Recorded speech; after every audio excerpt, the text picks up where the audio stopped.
ரணில் விக்ரமசிங்கே அவர்கள் நேற்று கைது செய்யப்பட்டிருக்கின்றார். இந்த கைது தொடர்பாக இன்றைக்கு பலரும் பலவிதமான கருத்துக்களை சொல்லி வருகின்றார்கள்.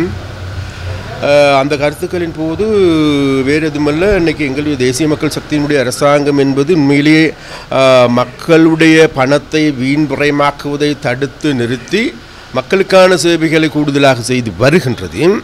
அப்போ அவ்வாறான வேளையில் எனக்கு கடந்த காலங்களில் ரணில் விக்ரமசிங்காக்கள் அவர் மாத்திரமல்ல, இன்னும் பலர் இருக்கின்றார்கள், இன்னும் பலர் உள்ளுக்கு செல்லக்கூடியவர்களாக இருக்கின்றார்கள்.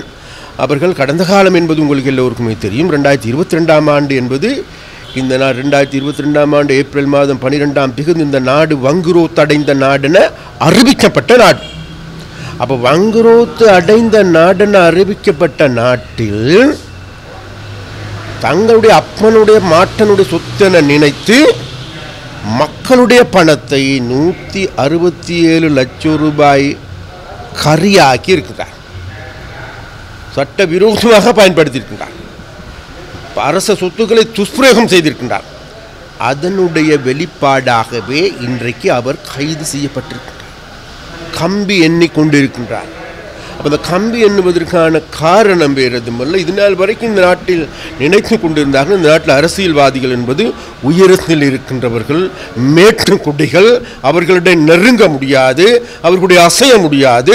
அது மாத்திரமல்ல, ரணில் விக்ரமசிங்கே என்பவர் பெரிய நரியர், அது மாத்திரமல்ல பெரிய தந்திரக்காரர், பெரிய மூளைசாலி, பலசாலி, உலகமே அவருக்கு பின்னால் இருக்கின்றது என்ற குற்றெல்லாம் சொல்லி அதனால் ரணில் விக்ரமசிங்கே மீது மாத்திரம் கை வைக்க முடியாது அப்படியெல்லாம் கதையெல்லாம் சொல்லி கொண்டிருந்தால் நாங்கள் இன்றைக்கு சொல்லுகின்றோம். வேறு எதுவும் இல்லை, நாங்கள் கை வைக்க இல்லைப்பா.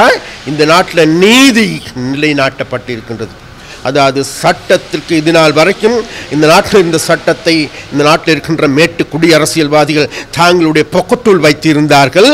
அது இன்றைக்கு சட்டம், இன்றைக்கு நீதித்துறை சுயாதீனமாக இயங்குகின்ற ஒரு நிலைக்கு வந்திருக்கின்றது. அதை சுயாதீனமான இயங்குவதற்கான அனுமதி அங்கீகாரத்தை நாங்கள் கொடுத்திருக்கின்றோம். அந்த சுயாதீனமான நீதிமன்றம் இன்றைக்கு சுயாதீனமாக விசாரித்து மக்களுடைய பணத்தை கொள்ளையடித்தவர்கள் யாராக இருந்தாலும் அவர்களுடைய தராதரங்களை பார்க்காது நடவடிக்கை எடுத்திருக்கின்றது.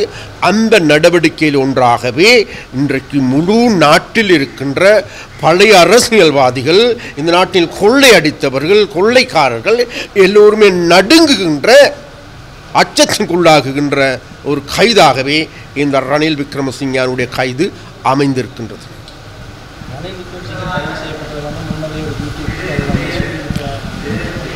அந்த யூடியூப்காரர்கிட்ட தான் கேட்கணும், அவர் என்ன சொன்னார், இப்படி சொன்னார், ஏன் சொன்னார், எதற்கு சொன்னார், அல்லது அவருக்கு என்ன நினச்சி சொன்னாருங்கிறது. இப்போ அது சம்பந்தமாக நாங்கள் ஒன்று சொல்கிறோம். என்னன்னு கேட்டேன், அந்த யூடியூப்காரன் சொல்லியிருந்தாரா 14 நாட்களுக்கு உள்ளுக்கு போட போகிறான். ஆனால் போட்டிருக்குது 4 நாளைக்கு தானே போட்டிருக்குது இன்றைக்கு. அப்போ அதில் இருந்து தெரிகின்ற ஒன்று தான். அதாவது ஊகங்கள் கடந்த காலங்களில் எங்களுக்கு எல்லோருக்குமே தெரியும். தொடர்ந்து இவ்வாறான விசாரணைகள் இடம்பெற்று வருகின்றது. விசாரணைகள் இடம்பெறுகின்ற பொழுது அந்த விசாரணைகள் ஊடகவியலாளர்களுக்கு அறிய வருகின்ற, தெரிய வருகின்ற, தவிர்க்க முடியாது.